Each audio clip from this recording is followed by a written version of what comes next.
ग्वालियर, महिला का high voltage drama देखने को मिला।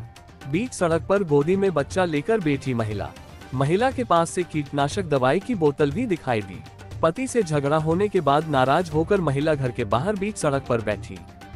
सूत्रों के मुताबिक प्रेम प्रसंग के चलते पति पत्नी में हुआ था विवाद। काफी देर तक यातायात हुआ प्रभावित, राहगीरों को आई परेशानी। घटना की जानकारी लगते ही मौके पर पहुंची पुलिस महिला से पूछताछ कर रही है। कोतवाली थाना क्षेत्र के नया बाजार का मामला।